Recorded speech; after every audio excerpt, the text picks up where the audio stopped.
ଜ୍ଞାନ 391।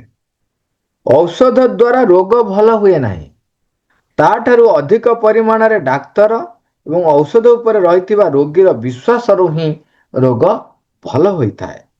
ଆପଣାର ଆତ୍ମଶକ୍ତି ଉପରେ ଆମର ରହିଥିବା ସ୍ୱାଭାବିକ ବିଶ୍ୱାସ ପାଇଁ ଏହି ଦୁଇଟି ଯାକକୁ ଗୋଟିଏ ଗୋଟିଏ ଭାରି ଅମାର୍ଜିତ ସ୍ଥାନାପନ୍ନ ବୋଲି କୁହାଯିବ। ସେଇ ଦୁହେଁ ହିଁ ସେଇ ବିଶ୍ୱାସଟିକୁ ସ୍ୱୟଂ ନଷ୍ଟ କରିଦେଇଛନ୍ତି। ସମସ୍ତଙ୍କ ଭିତରେ ଗୋଟେ ଆତ୍ମଶକ୍ତି ରହିଛି। ଯଦି ସେ ଆତ୍ମଶକ୍ତି ଉପରେ ଆମର ଏକ ସ୍ୱାଭାବିକ ବିଶ୍ୱାସ ମଧ୍ୟ ଥାଏ, କିନ୍ତୁ ଧୀରେ ଧୀରେ କ'ଣ ହୁଏ, ଔଷଧ ଏବଂ ଡାକ୍ତର ଇଏ ସବୁ ଏବଂ ବର୍ତ୍ତମାନ ଯେଉଁ ପ୍ରକାରର ପରିବେଶ ପରିସ୍ଥିତି ହେଲାଣି, ତେଣୁ ତା ଫଳରେ କ'ଣ ହେଉଛି ନା ଆମର ନିଜର ଆତ୍ମଶକ୍ତି ଉପରେ ଆମର ନିଜସ୍ୱ ଆସ୍ଥା ରହୁନାହିଁ ଏବଂ ସେ ବିଶ୍ୱାସଟିକୁ ଆମେ ହରେଇ ବସିଛନ୍ତି।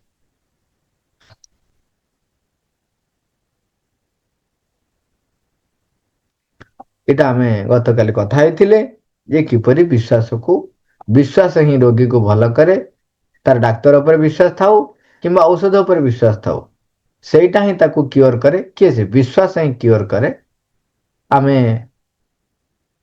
ସେଇ ଯେଉଁ ଔଷଧ ବା ଡାକ୍ତର ଉପରେ ବିଶ୍ୱାସ ଧୀରେ ଧୀରେ କ'ଣ କରୁଛି, ଆମର ଯେଉଁ ସ୍ୱାଭାବିକ ବିଶ୍ୱାସକୁ ଧୀରେ ଧୀରେ ଧୀରେ ଧୀରେ କମି କମି ଚାଲୁଛି ଏବଂ ଆତ୍ମଶକ୍ତି ଉପରେ ଆମର ଯେଉଁ ବିଶ୍ୱାସ,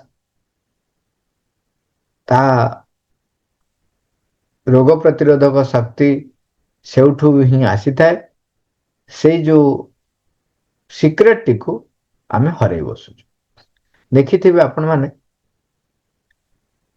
ବୋଧେ ପରେ ଆହୁରି ଅଛି, ଆମେ ଆଲୋଚନାରେ ଆସିବ, ତଥାପି ଏଠି ଟିକେ ପ୍ରାସଙ୍ଗିକ ପଡୁଛି ତେଣୁ କଥା କହିଦଉଛି।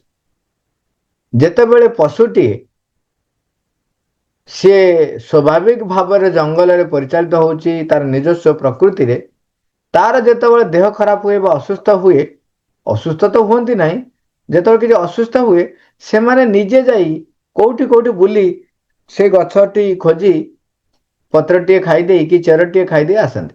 ଆପଣ ଦେଖିଥିବେ ଯୋଉ କ'ଣ ଆମର ନେଉଳ, ତାକୁ କିଛି ଶିଖିବାକୁ ପଡେନି। ସେ ଜାଣିଛି ସାପ ସହିତ ମାଡ଼ଗୋଳ ହେଲା, ତେଣୁ ମତେ ଯାଇକିରି ଏଇ ଗଛର ଚେରଟି ଖାଇବାର ଅଛି।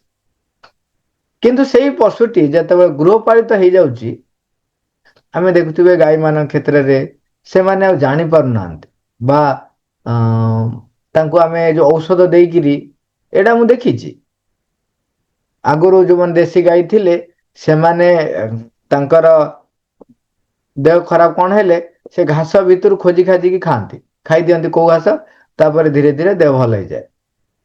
ବିରାଡ଼ି ମାନଙ୍କ କ୍ଷେତ୍ରରେ ଦେଖିଥିବେ ବାନ୍ତି କରନ୍ତି, ସେ ସବୁ ଦେଖିଥିବେ। କିନ୍ତୁ ଜର୍ସି ଗାଈ ଯେତେବେଳେ ଆସିଲା ପ୍ରଥମେ ପ୍ରଥମେ ସେତେବେଳେ ଆସି ପହଞ୍ଚିଲା, ଦେଖିଲି ସିଏ ଆଦୌ ଘାସ ବାରି ପାରୁନି ଯେ କୋଉ ଘାସ ଖାଇବି କୋଉ ଘାସ ଖାଇବି ନାହିଁ, କିଛି ବାରିପାରୁନି। ଯାହା ପଡିଲା ତାକୁ ଖାଇଲା।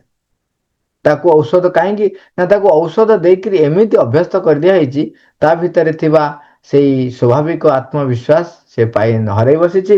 ତେଣୁ ସେ ଜାଣିପାରୁନି ଯେ କୋଉଟା ଖାଇବ କୋଉଟା ଖାଇବ। ମା, ଥ୍ୟାଙ୍କ ୟୁ ଅଲ୍।